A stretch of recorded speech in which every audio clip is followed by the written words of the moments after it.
අයිබෝවන් කොටස් වෙළඳපොළ ආයෝජනය යුනිට් ට්‍රස් ඉන්වෙස්ට්මන්ට් ව්‍යවසායකත්වය සල්ලි හොයන ක්‍රම හැමදේම කතා කරන මාස්ටර්මයින්ඩ් එකේ අද අපි කතා කරන්න යනවා යුනිට් ට්‍රස් ෆන්ඩ් ගැන.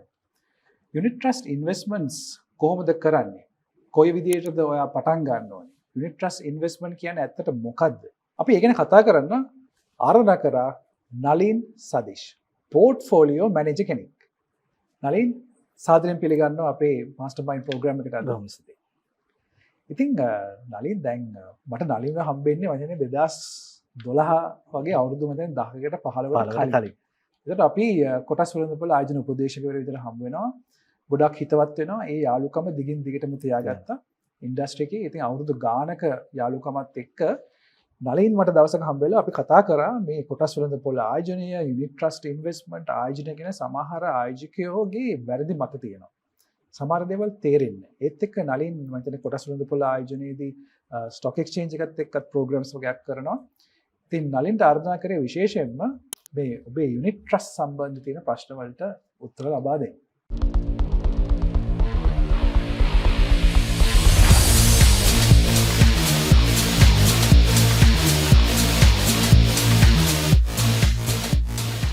Wealth Mastering 2026.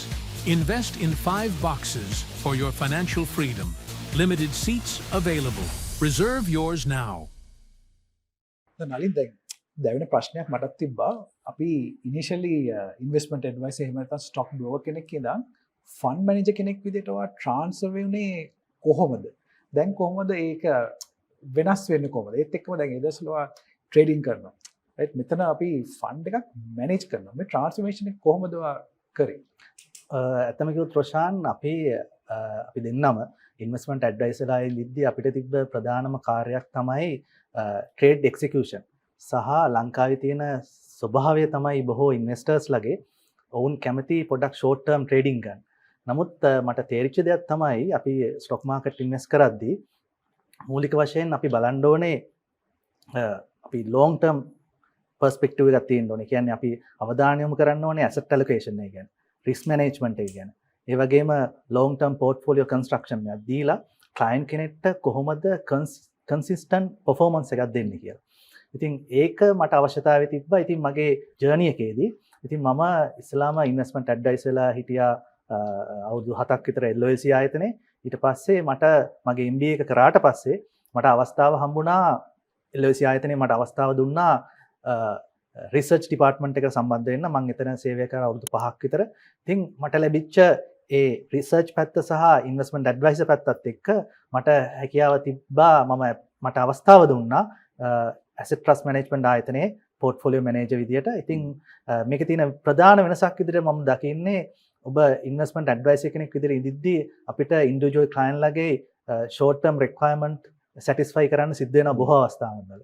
නමුත් අපි ස්ටොක් මාකට් ඉන්වෙස්ට් කරද්දී අපිට දිගුකාලීන කන්සිස්ටන්ට් පර්ෆෝමන්ස් එකක් දෙන්න නම් ක්ලයන්ට් කෙනෙක්ට විශේෂයෙන් ඇසෙට් ඇලොකේෂන් එක, රිස්ක් මැනේජ්මන්ට් එක, ඒ වගේම පෝර්ට්ෆෝලියෝ කන්ස්ට්‍රක්ෂන් කරන්නේ කොහොමද කියලා අවබෝධයක් ගන්න ඕනේ. ඉතින් ඒක මට දැන් හැකියාව තියෙනවා ඉන්න ෆන්ඩ් මැනේජර් විදිහට කටයුතු කරන්න, පෝර්ට්ෆෝලියෝ මැනේජර් විදිහට. ඉතින් ඒත් එක්කම පෝර්ට්ෆෝලියෝ මැනේජර් කෙනෙක්දී අපි අවධානය යොමු කරන්න ඕනේ ඒ අදාළ ආයෝජකයාගේ අරමුණු, ඒ වගේම මැන්ඩේට් එක කොහොමද, ඊට පස්සේ කම්ප්ලයන්ස් ෆ්‍රේම්වර්ක් එක ගැනත් අවධානය යොමු කරන්න ඕනේ. ඉතින් ටිකක් බාරදූර කාර්යයක්. නමුත් ඒක ඉතා හොඳින් කරගෙන යන්න හැකියාව ලැබිලා තියෙනවා. දැන් මනි මාකට් account එකක් කියන්නේ මොකක්ද කියලා සමහරවල් ප්‍රශ්නයක් තියෙනවා. අපි මේ YouTube channel එකේ පොඩි වීඩියෝ එකක් කරලා පැහැදිලි කරා. හැබැයි නලින් තව පොඩ්ඩක් අපිට විස්තර කරන්න මේ බලන අයට මනි මාකට් ෆන්ඩ් එකක් කියන්නේ ඇත්තට මොකද්ද, ක්‍රියාකාරීත්වය මොකද්ද පැහැදිලි කරොත්. ඔව් රොෂාන්, ඇත්තම කිව්වොත් මම ඒකට ප්‍රවේශයක් ගන්න කැමති ආයෝජකයෙක් විදිහට හිතන්නේ කොහොමද කියලා. ආයෝජකයෙක් විදිහට හිතද්දී වැදගත්ම දෙයක් තමයි ආයෝජනය කරන මුදල. පළවෙනි කාරණය. දෙවෙනි කාරණය තමයි ආයෝජකයාට තිබෙන දැනුම සහ කුසලතාවය. තුන්වෙනි කාරණය තමයි ආයෝජකයාට කොතරම් කාලයක් තිබෙනවද, කොතරම් කාර්යබහුලද මේ ආයෝජන ගැන අවධානය යොමු කරන්න. ඉතින් මේකත් එක්ක මම හිතන්නේ ප්‍රධානම ඒකක බාර කියන සංකල්පය එනවා. මොකද ඒකක බාර සංකල්පය 1992 දී වගේ තමයි හඳුන්වා දෙන්නේ. නමුත් 2000න් පස්සේ වගේ තමයි ඒක ප්‍රචලිත වෙන්නේ. ඉතින් මෙතනදී වැදගත්ම දෙයක් තමයි ඒකක භාරයක් වෙන්නේ මොකක්ද කියන එක පැහැදිලි කරන එක. ඒකක භාරක වෙන්නේ ආයෝජකයන්ගේ එක්ස්ප්‍රෙස් කරගන්නා ලද මුදල් වලින් තමයි ඒකක භාරයක් නිර්මාණය වෙන්නේ. එතකොට ඒ ඒකක භාරයේ මුදල් ලබා ගන්නේ ආයෝජකයන්ට ඒකක විකිණීමෙන්. එතකොට එතනදී ප්‍රධානම දේ තමයි එසේ රැස් කරගන්නා ලද මුදල් ඒකක භාරය පිහිටුවීමේදී නිශ්චය කරගන්නා ලද ආයෝජන අරමුණු වලට අනුකූලව තමයි විවිධ ආයෝජන මාර්ගවල යොදවන්නේ. එතකොට මේ විවිධ ආයෝජන මාර්ගවල යොදවද්දී අපිට හම්බ වෙනවා ඒකක භාරය ඇතුලේ විවිධ අරමුදල් වර්ග. එකෙන් ප්‍රධාන අරමුදලක් තමයි මනි මාකට් ෆන්ඩ් එකක් කියන්නේ. තව ප්‍රසිද්ධ අරමුදල් වර්ගයක් තමයි බොන්ඩ් ෆන්ඩ් කියන්නේ. ඊට අමතරව තියෙනවා ස්ටොක් මාකට් ෆන්ඩ් තියෙනවා. ඊට අමතරව ඉන්ඩෙක්ස් ෆන්ඩ් තියෙනවා. ඉතින් විවිධ අරමුදල් වර්ග තියෙනවා. ඒ අරමුදල් වර්ග වලින් එක අරමුදල් වර්ගයක් තමයි මේ මනි මාකට් ෆන්ඩ් එකක් කියලා කියන්නේ. මනි මාකට් ෆන්ඩ් එකක් කියලා කියන්නේ ප්‍රධාන වශයෙන් මුදල් වෙළඳපොළ අරමුදලක්. ඒකේ අදහස තමයි කෙටි කාලීන හෙවත් වසරක් තුල පරිණත වන සුරුකුම්පත්වල පමණක් ආයෝජනය කරන අරමුදලක්. උදාහරණයක් වශයෙන් treasury bills, commercial papers, repurchase agreements, ඊට පස්සේ බැංකු තැන්පතු, ඊට පස්සේ corporate short term corporate debt තමයි මෙම අරමුදල ඉන්වෙස්ට් කරන්නේ. එතකොට රෝෂාන් මුදල් වෙළඳපොළ සුරුකුම්පත් වලින් ආයෝජන අවදානම සාමාන්‍යයෙන් අඩුයි. එතකොට මේ අරමුදල් වල අවදානම අඩු මට්ටමක පැවතීම නිසා අඩු අවදානමක් ගන්න කැමති ආයෝජකයන්ට මේක ඉතාමත් සුදුසුයි. එතකොට මේකේ වෙන ප්‍රධානම අරමුණක් තමයි මේ අරමුදල් වල ප්‍රාග්ධන සංරක්ෂණය කියන එක. ඒ කියන්නේ capital preservation කියන එක. එතකොට ඔබතුමාත් දන්නවා රෂාන් capital preservation එකේදී වෙන ප්‍රධානම දෙයක් තමයි මේ තමන් ආයෝජනය කරපු ප්‍රාග්ධනයේ නාමික වටිනාකම රැක ගැනීම. එතකොට මේ නාමික වටිනාකම රැක ගන්න නම් උද්දමනයට against උද්දමනයට සාපේක්ෂව නාමික වටිනාකම පහළ යනවා, මූර්ත වටිනාකම පහළ යනවා. එතකොට මේ මූර්ත වටිනාකම රැක ගන්න නම් සිදු වෙනවා බොහෝ දුරට අරමුදල් කළමනාකරුවන් money market account handle කරන මේ උද්දමනයට සමාන හෝ උද්දමනයට වැඩි වටිනාකමක් දෙන්න මේ money market accounts උත්සාහ කරනවා.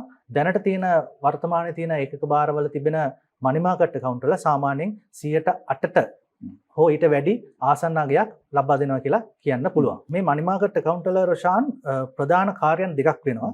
පළවෙනි කාර්යය තමයි providing short term financing. අනිත් එක තමයි මේ low volatility එකක් ඇතුලේ stable return එකක් ලබා දීම තමයි ප්‍රධාන කාර්යයන් දෙක මේ money market account වල. අලින් දැන් ඉන්වෙස්ට් කරනවා කියන්නේ හැමදේම රිස්ක් එකක් තියෙනවානේ. එතකොට ඔයා ඉන්වෙස්ට් කරනකොට මොන වගේ risk and return dilution එකක්ද බලන්නේ, කොයි විදිහට ඔයා මේ risk එක analyze කරන්නේ, මේ ආයෝජකයන්ගේ සල්ලිනේ ඔයා දාන්නේ. ඒක කොහොමද ඔයාගේ මේ analysis එක කොහොමද ඔයා කරන්නේ? මොන වගේ දේවල්ද බලන්නේ? අනිවාර්යෙන් රෝෂාන් money market account එකක් manage කරද්දී වැදගත්ම දෙයක් තමයි ප්‍රධානම දෙයක් තමයි මේ credit risk එක කියන එක. ණය අවදානම කියන එක. එතකොට මේ ණය අවදානම කියද්දී හැම ආයෝජන කළමනාකරුවෙක්ම බලනවා investment grade එක. එතකොට ඒ investment grade එකේ සාමාන්‍ය money market account invest කරන්නේ BBB- above තමයි හැම කළමනාකරුවෙක්ම invest කරන්න උත්සාහ කරන්නේ. නමුත් ඒක වෙනස් වෙන අවස්ථාවක් තියෙනවා. ඒ credit risk යටතේ අපි investment grade එක බලනවා. දෙවෙනි කාරණේ විදිහට අපි බලනවා පොලි අනුපාතවල ප්‍රවණතා. විශේෂයෙන් දේශීය සහ ගෝලීය පොලි අනුපාතවල ප්‍රවණතා අපි සලකා බලනවා. අපි උදාහරණ විදිහට ඇමරිකන් ෆෙඩ් රේට්ස් වල මූවමන්ට් එක පොඩ්ඩක් අවබෝධයක් තිබිය යුතුයි. මොකද ඒකේ යම්කිසි බලපෑමක් තියෙනවා ශ්‍රී ලංකාවේ පොලි අනුපාතවලට. ඒ වගේම විශේෂයෙන් සෙන්ට්‍රල් බැංක් එකේ ප්‍රතිපත්ති පොලි අනුපාතයේ ඉහළ පහළ යාම අවධානය යොමු කළ යුතුයි. එහිදී වැදගත්ම දෙයක් තමයි රොෂාන් පොලි අනුපාත ඉහළ යන අවස්ථාවකදී money market account එක fund manager කෙනෙක් උත්සාහ කරනවා පොලි අනුපාත ඉහළ යන අවස්ථාවක short term instruments වල invest කරන්න. short term ඉහළ යන අවස්ථාව. පොලි අනුපාත ඉහළ යන අවස්ථාවකදී like in 3 months short term instruments වල invest කරන්න තමයි උත්සාහ කරන්නේ. ඒ වගේම පොලි අනුපාත පහළ යන අවස්ථාවක fund manager කෙනෙක් උත්සාහ කරනවා දිගු කාලීන instruments වල lock කරලා තියාගන්න. එතකොට ඒකෙන් ඉහළ ප්‍රතිලාභයක් ලබා දෙන්න හැකියාව තියෙනවා money market account එකේ. තුන්වෙනි කාරණේ විදිහට මට කියන්න පුළුවන් මේ ද්‍රවශීලතාව කියන එක. මොකද money market account එක ප්‍රධානම තමයි ද්‍රවශීලතාව පවත්වාගෙන යාම. ඉතින් ද්‍රවශීලතාව පවත්වාගෙන යන්න විශේෂයෙන් treasury bills, treasury bonds, treasury bills සහ repos වල ඉන්වෙස්ට් කරනවා. ඒක දීර්ඝකාලීන ආයෝජන කියන්නේ කොයිද? ඒ කියන්නේ වගේ කොහොමද ඒක ස්ට්‍රක්චර් කරන්නේ? ඔව් එතනදී කොහොමත් අපි money market account එක මූලික අරමුණක් තමයි මුදල් වෙළඳපොළ තුළ වසරක් හෝ ඊට අඩු කාලයක ඉන්වෙස්ට් කිරීම. right. එතකොට ඒ ඇතුළත තමයි අපේ ඉන්ස්ට්‍රුමන්ට්ස් ඩිසයිඩ් කරන්න ඕනේ අපේ asset allocation එක කොහොමද ඩිසයිඩ් කරන්න ඕනේ treasury bills වල කොපමණ ඉන්නවද repos වල කොච්චර ඉන්නවද කියන එක ඩිසයිඩ් කරන්න ඕනේ. අපිට treasury bonds වල ඉන්වෙස්ට් කරන්න බෑ. money market හින්දා money market හින්දා. ඒතර 1 year above investments වලට යනවා නම් මොකක්ද යන ෆන්ඩ් එක ගැන පොඩ්ඩක් විස්තර ඔව් අරමුදල් කළමනාකරුවෙක් විදියට කියනවා නම් 1 year above යනවා නම් අවුරුද්දකට වැඩි කල්පිරීමක් තියෙන ඉන්ස්ට්‍රුමන්ට්ස් වල ඉන්වෙස්ට් කරනවා නම් ඒක මැනේජ් කරන්න ඕනේ බොන්ඩ් ෆන්ඩ් එකක් විදියට. SEC එකේ ගයිඩ්ලයින්ස් අනුව බොන්ඩ් ෆන්ඩ් එකක් විදියට තමයි යන්නේ. එතකොට මම අර කලිනුත් පැහැදිලි කළා රොෂාන් ෆන්ඩ් වර්ග කිහිපයක් තියෙනවා. money market ෆන්ඩ් එක තියෙනවා, බොන්ඩ් ෆන්ඩ් එකක් තියෙනවා, ඉක්විටි ෆන්ඩ් එකක් තියෙනවා, ඉන්ඩෙක්ස් ෆන්ඩ් කියලා ෆන්ඩ් වර්ග කිහිපයක් තියෙනවා. ඔබගේ රිස්ක් ඇපටයිට් එක, ඔබේ ඔබ්ජෙක්ටිව් එක අනුව ඉන්වෙස්ට් ආයෝජනය කරන්න පුළුවන් අවස්ථාව තියෙනවා යුනිට් ට්‍රස්ට් ඉන්ඩස්ට්‍රි. තවත් සලකා යුතු කරුණු කිහිපයක් තියෙනවා. අනිත් එක තමයි money market account එකක් handle කරද්දී තවත් බලන්න ඕන දෙයක් තමයි නියාමන සීමාවන්. ඒ වගේම ආර්ථික දර්ශක සහ සාමාන්‍යයෙන් තව කරුණක් තමයි ආයෝජන කළමනාකරුවෙක් බලනවා ඒ අදාළ ෆන්ඩ් එකේ ඉන්ස්ට්‍රුමන්ට්ස් වල මැචුරිටි කාලය. ඒ ගැනත් අවධානය යොමු කරලා තමයි මේ money market ෆන්ඩ් එකක් ආයෝජන කළමනාකරුවෙක් මැනේජ් කරන්න ඕනේ. දැන් මේ බලන අයට ප්‍රශ්නයක් තියෙනවා FD දානවනේ නේද? ෆික්ස්ඩ් ඩිපොසිට්ස් දාන එකනේ සාමාන්‍ය එක්කෙනෙක් දාන්නේ 3 months 6 months 1 year 5 year. ඒතර අපි දැක්ක දෙයක් තමයි interest rate 120 30 level එකකට ගිහුවා මොලේ තියෙන අය FDs lock කරා 5 years. දැන් මේ FD වලට සාපේක්ෂව money market fund එකේ ආයෝජනය කිරීමේදී මොනවද තියෙන වාසිය අවාසිය? ඔයාලට මේ ඔයගලන්ට මේ ටේබල් එක අනුව පැහැදිලි වෙනවා ඇති. මම පැහැදිලි කරන්න කැමති මේ ටේබල් එක. එතනදී මම ඩිෆිනිෂන් එක පැහැදිලි කරන්නේ නැහැ. ඔයගලන් කවුරුත් දන්නවා.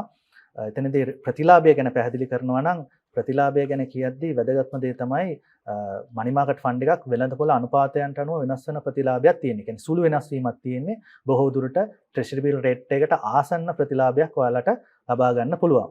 නමුත් FD එක ඉන්වෙස්ට් කරොත් ඔයාලගේ ප්‍රතිලාභය තැන්පත් කරන විටම ස්ථිරවම තියෙනවා. ඊළඟ කාරණේ තමයි මේ liquidity කියන එක.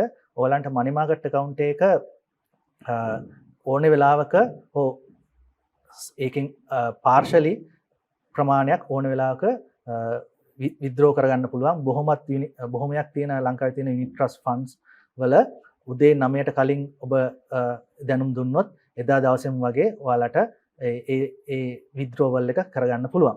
නමුත් FD එක තියෙන ස්වභාවය තමයි FD එකක් එහෙම withdraw කරගන්න යෑමේදී සමහර ලාවට ඒක fix කරන්න ඕනේ. ඒක ඊට කලින් withdraw කරනවා නම් විශේෂයෙන් දඩ මුදලක් හෝ interest rate එකේ අඩු වීමකට ලක් වෙන්න සිද්ධ වෙනවා.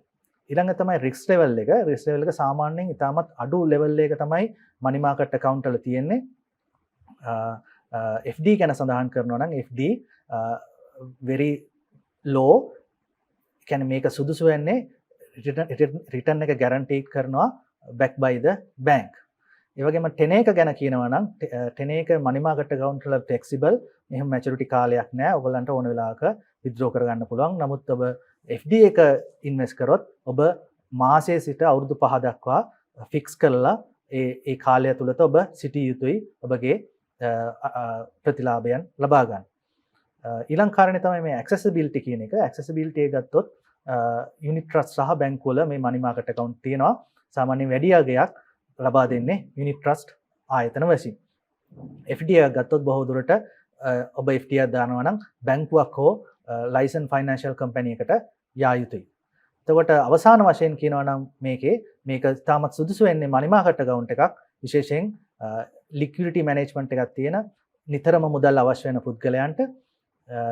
ඔබ FD එක දානවා නම් FD එකක් වැදගත් වෙන්නේ guaranteed return එකක් එක්ක නිතර මුදල් අවශ්‍ය නොවන පුද්ගලයන්ට. මේක තමයි money market account එක සහ FD එකත් අතර වෙනස. මේකේ money market account එක හොඳ වෙන්නේ විශේෂයෙන් ඔබ නිතර මුදල් ගන්න කෙනෙක් නම් money market account එක ඉතාමත් හොඳයි. ඒ වගේම පොලිය අනුපාත ඉහළ යන අවස්ථාවකදී money market account එක පවත්වාගෙන යාම ඉතාමත් සුදුසුයි. තුන්වෙනි කාරණේ විදිහට ෂෝට් ටර්ම් මනි මැනේජ්මන්ට් එකක් පවත්වාගෙන යන කෙනෙක්ට මේ මනි මාකට් account එකක් පවත්වාගෙන යාම ඉතාමත් සුදුසුයි කියලා කියන්න පුළුවන්. බොහොම හොඳයි සරලව පැහැදිලිව නලින් එක්ස්පලේන් කරා. දැන් අපි ඊළඟට යන්නේ මේ යුනිට් ට්‍රස්ට් ඉන්ඩස්ට්‍රි එකේ කොහොමද මේ සාමාන්‍ය ඉන්වෙස්ටර් කෙනෙක්ට එහෙම නැත්නම් පොඩි කෙනෙක්ට වෙන්න පුළුවන් ලොකු කෙනෙක්ට වෙන්න පුළුවන් යුනිට් ට්‍රස්ට් ඉන්ඩස්ට්‍රි එක කොහොමද එයාට මේ ප්‍රයෝජනවත් වෙන්නේ. ඒත් එක්කම යුනිට් ට්‍රස්ට් ඉන්ඩස්ට්‍රිය දැන් අද මෙහෙම තියෙනවා තව ඉදිරියේදී කොයි විදිහට චේන්ජ් වෙයිද ඉවෝල්ව් වෙයිද කියලා ඔබේ මතය පැහැදිලි කරන්න. ඇත්තම කිව්වොත් රොෂාන් 1992 දී වගේ තමයි මේ යුනිට් ට්‍රස්ට් හඳුන්වා දෙන්නේ. නමුත් 2020 වගේ පස්සේ තමයි මේක ප්‍රචලිත වෙන්නේ. මොකද ඔබට වැඩි ප්‍රතිලාභයක් ගන්න මේ යුනිට් ට්‍රස්ට් ෆන්ඩ්ස් වලට අවධානය යොමු කරනවා. ඒකදී රොෂාන් මම පොඩ්ඩක් ප්‍රවේශයක් ගන්න කැමතියි මේ යුනිට් ට්‍රස්ට් ෆන්ඩ් එකක් කොහොමද ඔපරේට් වෙන්නේ කියලා. ඒකේ පාර්ශව කවුරුන් කවුද කියලා. ඔයාලට මේ පික්චර් එකෙන් පේන්නේ ප්‍රධාන පාර්ශව තුනක් සම්බන්ධ වෙනවා. විශේෂයෙන් සිකියුරිටි එක්ස්චේන්ජ් කමිෂන් එක, ෆන්ඩ් මැනේජින් කම්පැනිය සහ යුනිට් හෝල්ඩර්ස්ලා. එතනදී අපි ඔයාලට තේරෙනවා ඇති ට්‍රස්ටි කෙනෙක් ඉන්නවා. ඒ කියන්නේ ඒකක බාරකරු කියලා අපි හඳුන්වන්නේ ඔහු. විශේෂයෙන් ට්‍රස්ටි කෙනෙක් වෙන්නේ හොඳ කීර්තිමත් ස්වාධීන මූල්‍ය ආයතනයක් බාරකරු ලෙස පත් කරනවා. එතන ලංකාවේ ප්‍රධාන පෙරේ බැංකුවක් තමයි ඒකදී ට්‍රස්ටි විදිහට පත් වෙන්නේ. විශේෂයෙන් ලංකා බැංකුව, HNB බැංකුව, ඒ වගේම HSBC ආයතන වගේ බැංකු තමයි ට්‍රස්ටි විදිහට සම්බන්ධ වෙන්නේ. මේකේ ප්‍රධානම දේ තමයි ඒකක භාරයේ වත්කම් වල භාරය බාරකරු වෙත පැවරෙනවා. ඒ වගේම කළමනාකරු විසින් සීලම ආයෝජන තීන්දුව තීරණ ගන්නේ බාරකරු නමින්. එතකොට බාරකරුගේ ප්‍රධාන වගකීමක් තමයි ආයෝජකයන්ගේ අයිතිවාසිකම් ආරක්ෂා කර දීම ට්‍රස්ටිගේ වගකීම. ඊළඟ තමයි මේ මැනේජ්මන්ට් කම්පැනි කියන එක. මේ මැනේජ්මන්ට් කම්පැනි කියන එකේදී ඒකක භාරයේ පරිපාලන සහ ආයෝජන කටයුතු ඉටු කිරීම තමයි කළමනාකරුගේ ආයෝජන කළමනාකරුගේ මූලික වටිනාකම මූලික කාර්ය. එතනදී ආයෝජන කළමනාකරු ප්‍රධානතම වගකීමක් තමයි ඒ අදාළ ආයෝජන යුනිට් ට්‍රස්ට්ට අදාළ නීති සංග්‍රහයක් වන ඒකක භාර සංග්‍රහය සහ භාරක ඔප්පුව අපි කියන ට්‍රස්ට් ඩීඩ් එකට අනුව කටයුතු කිරීම ප්‍රධාන කාර්යය.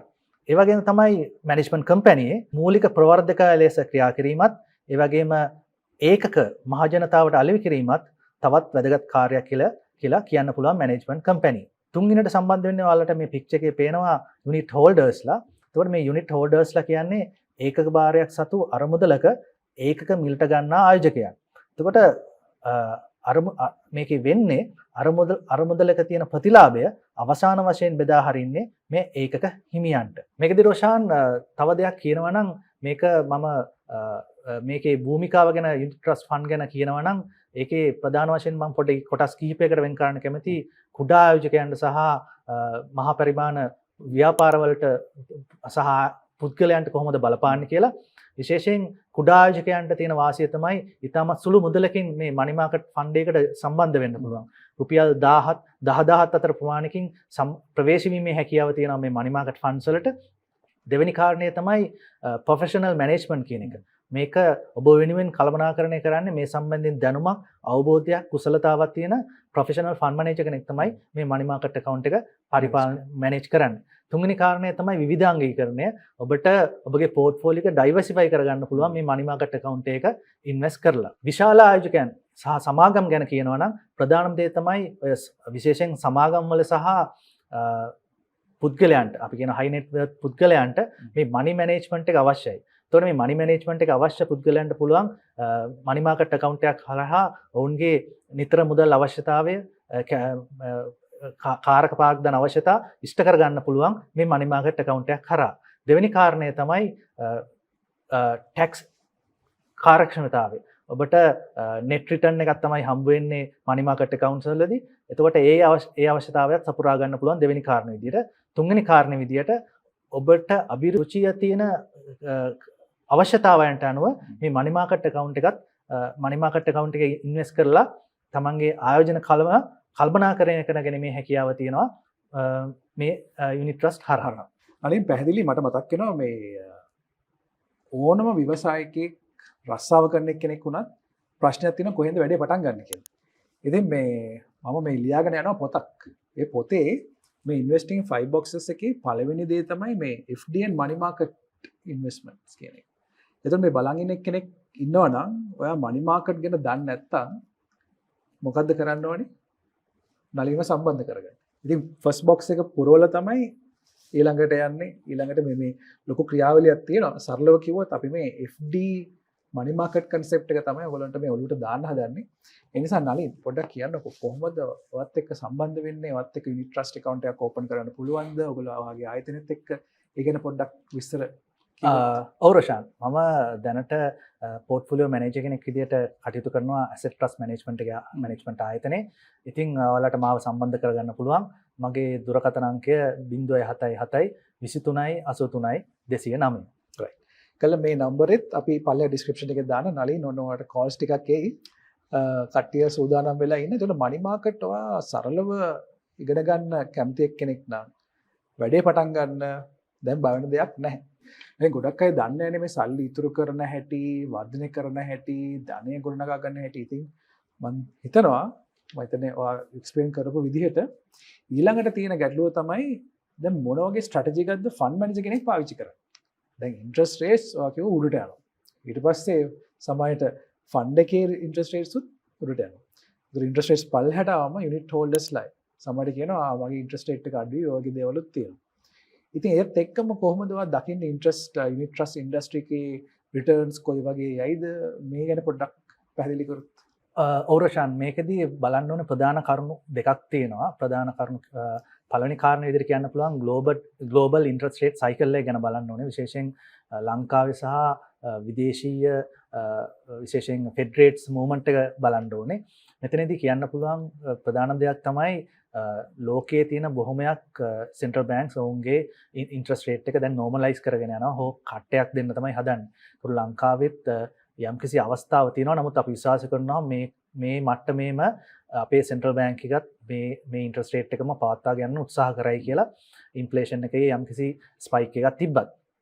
දෙවෙනි කාරණේ තමයි ලංකාවේ තියෙන ආර්ථික දර්ශකවල ධනාත්මක භාවය. ඉතින් මේ ධනාත්මක භාවය තියෙන හින්දා තමයි ලංකාවේ ආර්ථිකය මේ වගේ පොසිටිව් මට්ටමක තියෙන්නේ. ෆන්ඩ් ස්ට්‍රැටජි එක ගැන පොඩ්ඩක් පැහැදිලි කරොත් කොයි විදිහට පටන් ඔවරෂාන් එතනදී බොහෝ දුරට මේ මනි මාකට් account එක නම් short term strategy එකක් තමයි පවත්වාගෙන යෑම අවශ්‍යතාවය තියෙන්නේ. මොකද මේක අපි කියනවා liquidity එක ඉහළ මට්ටමක පවත්වා ගත යුතුයි.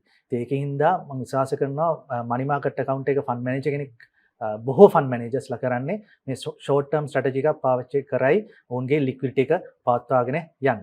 බලන කෙනෙක් බලනවා දැන් මේ අපි කොටස් වෙනද පුලක් ගැන කතා කරනවා, මනි මාකට් ගැන කතා කරනවා, රියල් එස්ටේට් ගැන කතා කරනවා.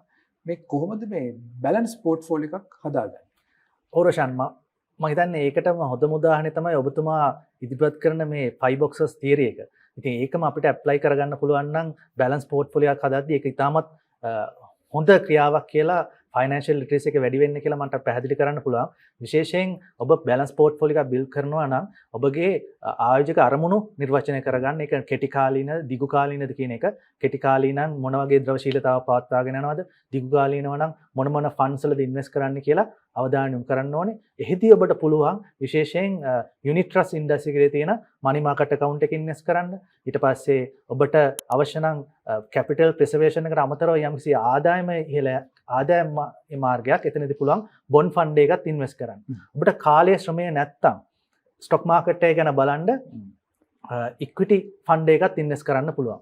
ඉතින් ඒක තමයි ප්‍රධාන වාසි ඔබගේ බැලන්ස් පෝර්ට්ෆෝලියෝ එකක් හදද්දී. තුන්වෙනි කාරණේ විදිහට ඔබ මොන ආයෝජනයක හිටියත් බලන්න ඕන වැදගත්ම දෙයක් තමයි ඒක රිවිව් කරන එක. අඩුම ගානේ සතියේ සැරයක්වත් ඔබගේ බැලන්ස් පෝර්ට්ෆෝලියෝ එක බලලා මොනවාද වෙන්නේ වර්තමානයේ මොකද තත්ත්වය ආර්ථික තත්ත්වය කොහොමද ලංකාවේ ආර්ථික දර්ශකවල ස්වභාවය කොහොමද සහ තමන්ගේ පෝර්ට්ෆෝලියෝ එක ප්‍රතිලාභ ලබා දෙන්න කෙසේද යන සම්බන්ධයෙන් හොඳ අවබෝධයක් ලබා ගන්නදී ඒක තමයි තුන්වෙනි කාරණේ විදිහට කියන්න පුළුවන් රිවිව් කරන එක කියලා කියන්න පුළුවන්. හරි දැන් 2026 අවුරුද්ද ලබන්න යන්නේ. ඔව්. 2026 ලබන්නත් එක්කම ආයෝජකයන්ට ප්‍රශ්නයක් තියෙයි මොකද්ද කොහෙද ආයෝජනය කරන්න ඕනේ මොන වගේ දේද එක්ස්පෙක්ට් කරන්නේ. ඔයාලට ආයෝජකයන්ට දෙන්න පුළුවන් එහෙම නැත්නම් ගෝල්ඩන් රූල් එක මොකක්ද? ඇත්තමක ත්‍රෝෂාන් වැදගත්ම දේ තමයි ලංකාවේ තියෙන මේ ගැටලුව මේ ෆයිනෑන්ෂල් ලිටරසි එකේ තියෙන ඍණාත්මක භාවය.